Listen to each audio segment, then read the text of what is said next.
Hey guys, Mixed Media Girl here. In this video, I'm doing a very simple resin technique. I like to call it the tie-dye technique, but that's just what I call it. And it's using alcohol inks and resin.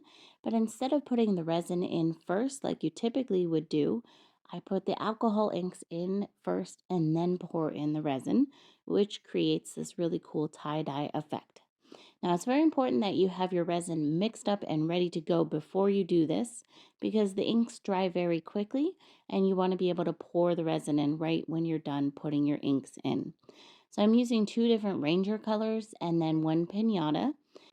The blues are both Ranger. I believe they're called Stream and Aquamarine. And then the white is the Pinata. And these are all just regular alcohol inks, nothing special about them.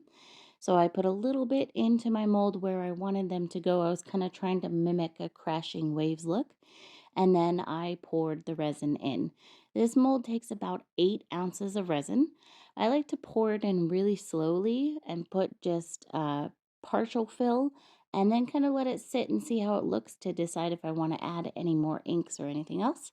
In this case, I decided to add just a little more blue at the top of the turtle. And then I poured a little more of the resin in until it was completely full.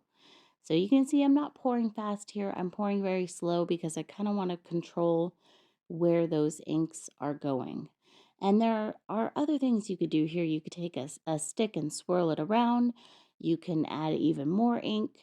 Or you could have just left it as it was originally. So once it was full, I did spritz it with some 91% isopropyl alcohol to get rid of the air bubbles. You could also use a heat gun if you wish. Do not use a torch or you'll ruin your mold. And then just let it cure. After it cured, I demolded it and here's how it looks. I was kind of thinking that I might add a little bit of sand and seashells into this. But I actually love how it looks as is. So I left this one as is. On a future one, I might do that, but this is just a really, really cute trinket dish. You could use it for soap, you could use it for jewelry, you could use it for candles, just for display, kind of whatever you want. It's just really adorable. And this is a super easy technique. You can do this in any mold.